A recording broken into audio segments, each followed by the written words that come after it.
In the midst of doing all the things, you can do all things and chase your dreams. Stay encouraged as we go on this journey called life, tackling everything that comes our way while we shine our light despite any circumstances we face. No more downplaying or dimming your light, because through the good, the bad, and everything in between, together we can encourage over everything.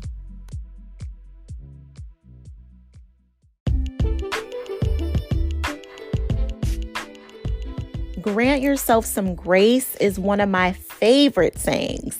It's also one of my favorite reminders I give myself regularly.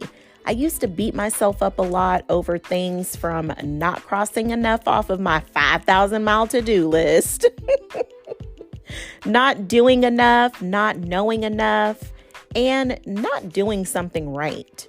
You know, we can be so hard on ourselves when we really need to be our own support system. I used to grade and judge myself harder than anybody else ever could, but I turned in my red pen that I once used to mark up all the places I went wrong to granting myself some grace. So let's talk through some common pitfalls and ways you can grant yourself some grace.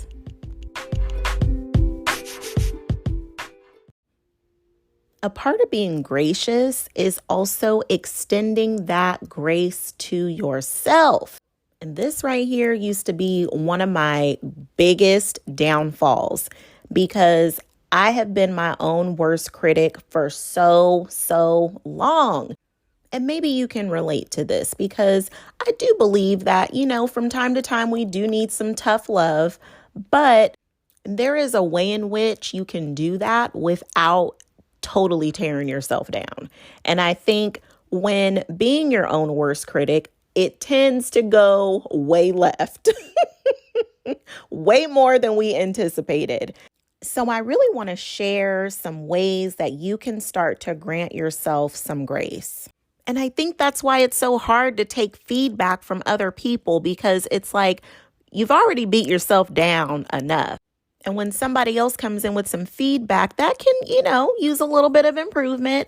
By then, because you've already beat yourself down so long and so hard, any other feedback on top of that is just like the nail in the coffin. So I want to encourage you to really grant yourself some grace, because I used to be the worst at this, especially when it came to my 5,000-mile list of things to do. I love a good list, honey. I love a good list. But thank God for evolution and finding some better options of handling those ways. I'm really thankful to have had a coach who really helped me to see that my worth is not defined by how many things I can cross off of an ever-growing list. I used to be that teacher with the red pen every day, looking at an impossible list and giving myself an F for not completing it all.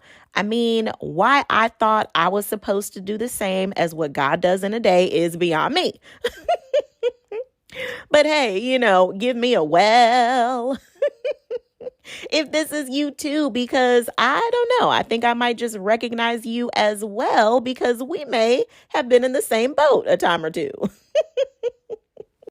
Our brain naturally defaults to the worst, and that can even mean the worst in ourselves. So instead of tearing ourselves down, let's dedicate this next span of life to supporting ourselves.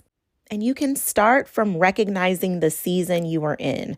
Sometimes we're holding ourselves to this same standard we use to get to where we are, not recognizing this season requires a new set of standards.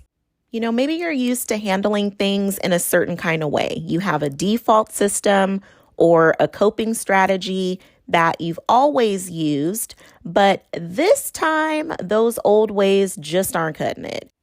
Like, I used to be that pick yourself up by the bootstraps kind of chick, the take a licking and keep on taking kind of girl.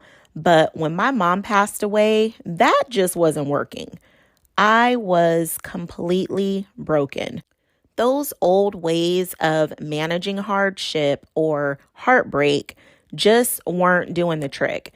That season required me to level up my coping strategy. I needed new tools and resources to handle that level of trauma. So take a look around and recognize the season that you're in. Whip out your journal and answer these questions. Do your current ways of handling this type of situation still work? How is this season different? Do you need new tools, new resources? Who do you need to ask for help?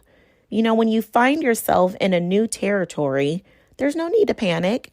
It's often just an invitation to level up in some way. This episode is sponsored by OneHope. Looking to liven up your Zoom ladies' night in or take your virtual happy hour to new heights? DM me, cheers, to find out how to have a virtual wine tasting party. OneHope offers a variety of fabulous wine selections, and a proceed from every bottle is donated to charity. Tasty wine and champs from Napa's Best can be delivered to your door just in time for your next virtual happy hour. Your girls can enjoy from OneHope while contributing to your favorite charity. DM me, cheers, or click the link in show notes to get started today.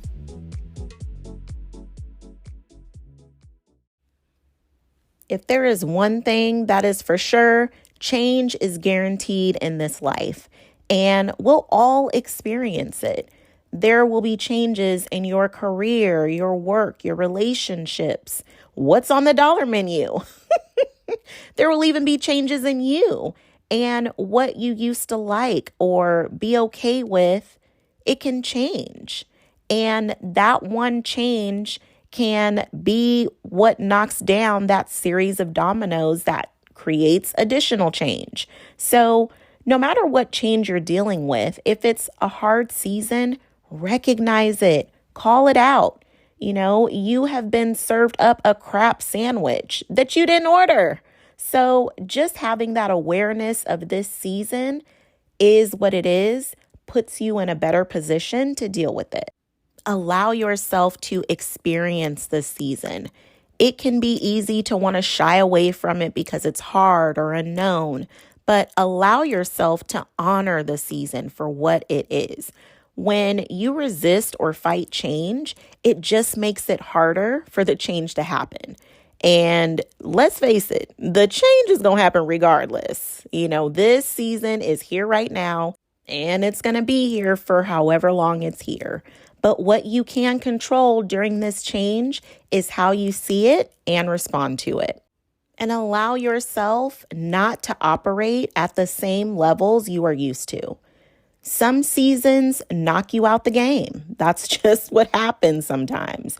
You may have been used to running at a certain pace or with a certain stride, and now you can't run as hard as you used to.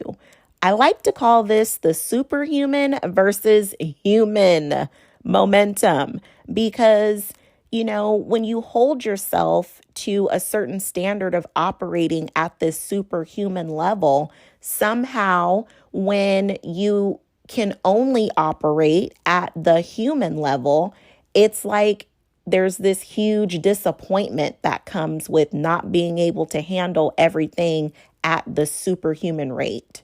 So, when things are clicking on all cylinders, like you're in flow, your routine is running smooth, the stars are all aligned, and your world is on cruise control, then all of a sudden your rhythm is off. The routine is off. Mistakes are happening, and you have to be really hands-on. So here is where you really have to grant yourself some grace. Because although there are times when you can operate at that superhuman level, sometimes life happens and it will remind you you are human. It's okay to forget things, to run late, to make a mistake, or have a whole conversation on mute, then to realize that you were on mute and now you got to try to repeat what you said, but you done dropped some straight gems. And now your paraphrasing doesn't seem to sound as good as all that knowledge you just dropped. I mean, does it sound like I'm speaking from experience here? But allow yourself to be human. You may not feel strong this season or capable, prepared, or even easy to be around. You may not even feel like you're able to handle what you're facing, and that's okay. You are human, and if you are lucky, you'll get a chance to experience many human emotions, good and bad, in this lifetime.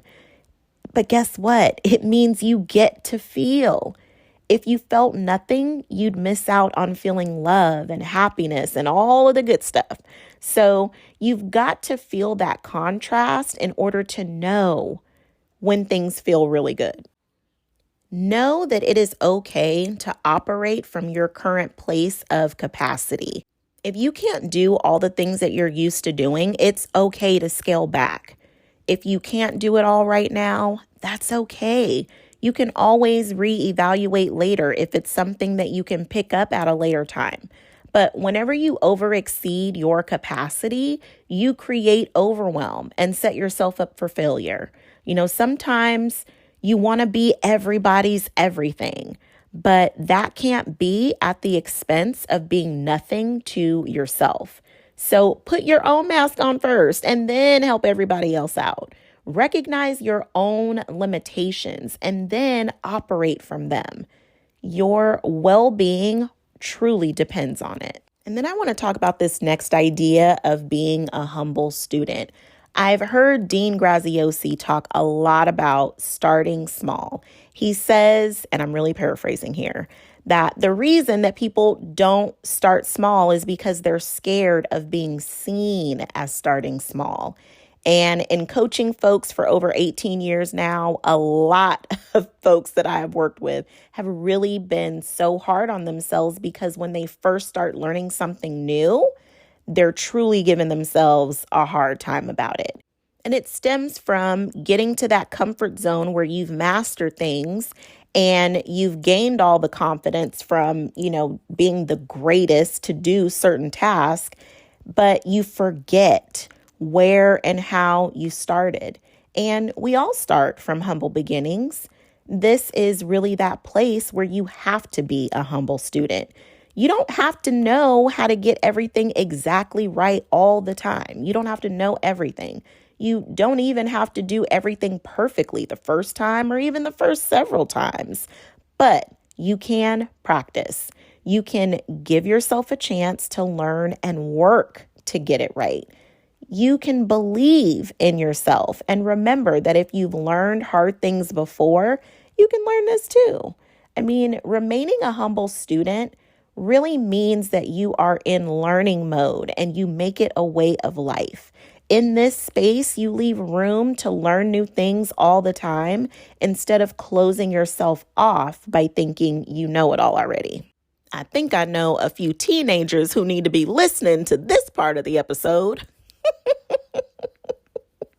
Anywho, if you are embarking on new territory, grant yourself some grace. We don't get an email every day that tells us how to live this day. And shoot, even if we did, would we read it? Or do what it says? Okay, I feel like I can really digress and go down a Letty lane really quick right here. But DM me if you really want to get into that into another episode. Anywho, let me get back on track.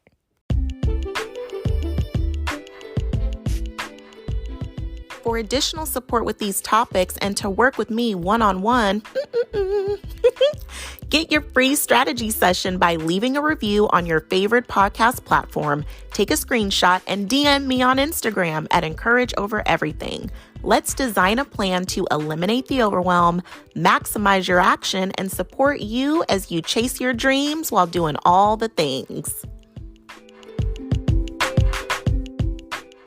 Go easy on yourself. I get it. I used to judge myself based on how many things I could check off of my never-ending to-do list. And even though I understand lists have a purpose and they can be good for a lot of things, each one does not have to be even longer than the other and join forces to become the list of doom. That good old self-sabotage trick where you set unrealistic expectations for yourself, knowing good and dang on well you're not going to get all that done. And then you beat yourself up because, I don't know, you didn't get it done. Yeah, something tells me you know the one. I really had to flip the script on how I was thinking through that. Now, for a fact, I don't have any more 5,000-mile long to-do list because I was creating my own overwhelm. I was trying to do too much instead of being intentional and strategic about what I needed to do and really just making a plan and working my plan. So some of my favorite tips are to focus on 3 things that you need to do today. And if you can get to one, hallelujah. And even if all 3 roll into tomorrow, it's okay. Give yourself an A for effort because today must have been a doozy if you couldn't get to even one thing that you planned. That doesn't make you a failure. It makes you human. So if you've made it through another day, you still living and breathing, honey, that's a win. Next, just realize the list is just a gauge to keep you on track wherever possible, to back up your intention with action, because that's how you make stuff happen. So when life happens, get your journal out and write out, how do you respond when life happens? How do you show up? What kind of effort did you put into the day? And one of my favorite questions I ask myself is, did I live into this day or did I just go through the motions, responding recklessly and letting life live me?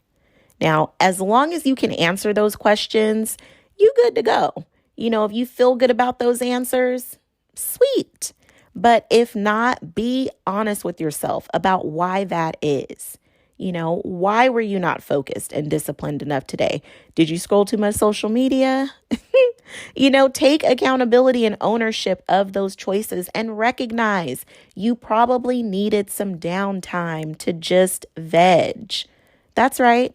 It's not an opportunity to beat yourself up about being off task, but be aware, look around, take inventory.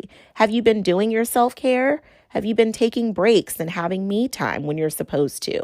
Probably not. So grant yourself some grace and plan for a better tomorrow. On those days, I like to tell myself, Elle, girlfriend, sweetie, muffin cake. You needed this time today to disconnect. Now, my beloved, you've got some work to do and tomorrow is a new day. So what loving things can you say to yourself when you've had a day that didn't go according to plan? The negative self-talk and judgment for not doing it all just creates that unsettling feeling of not doing enough. It doesn't have to be a way of life. The world may not be kind to you. Some people may not be kind to you, but you can choose to be kind to yourself. So go easy on yourself. Let's make self-compassion the new norm. And oh my gosh, please have some faith. Things always work out. You may not know how or when, but one thing I do know to be true is things always work out. Maybe you need your faith restored and you need to reconnect to God, your creator, the source, or whomever it is that you believe in. But having that spiritual connection, it really gives you that security and safety and grounds you back to knowing who you truly are. So have faith in yourself. Take a moment right now, place your hand to heart, and know that you are going to make it through. You can do hard things, and you have a track record for overcoming hard things over and over and over again. In those moments when you are not feeling strong enough, it's those moments I always go back to Philippians 4:13. I can do all things through Christ who strengthens me. And that right there is proof. You don't have to have the strength yourself to get through because you can tap into Christ who strengthens you. Lean into and on your faith. You may not know how, you may not know when, but you can rest assured everything will be all right. So to sum it all up, grant yourself some grace. My friend, you don't have to be perfect. You are a human being. You are going to go through some changes. So be kind to yourself during the process. There's no need to further tear yourself down when you are in a position of power to build yourself up. So go easy on yourself. Cut yourself some slack. Show yourself more compassion.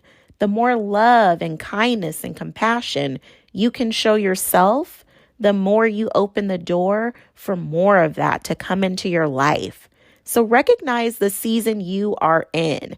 It might be hard right now. You might not be able to operate at that superhuman level you are used to operating at. But operating at a human level is just as good, especially when that's all you got and you can't pour from an empty cup. Don't be afraid to be seen as starting small or give yourself a hard time for not knowing it all or doing everything right. Remain a humble student will help you to remain open to learning new things and always willing to continue to fine-tune your craft. Speak lovingly to yourself because you deserve it. And if you don't speak lovingly to yourself, how do you expect anyone else to? You set the bar. And most of all, have faith in God and yourself and those around you and humanity, and believe that everything will be okay. So don't forget to recognize just how awesome you are. You done been through some things, and maybe you're going through some things right now, but grant yourself some grace through it all. So encourage over your grace, because together we can encourage over everything.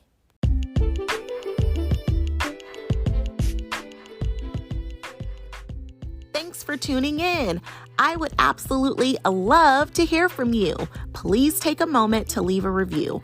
All you have to do is rate by lighting me up with some stars and leave a few words. If you share this episode, let me thank you in advance for sharing positive messages, because we all know some peeps in our lives who could use an extra dose of encouragement.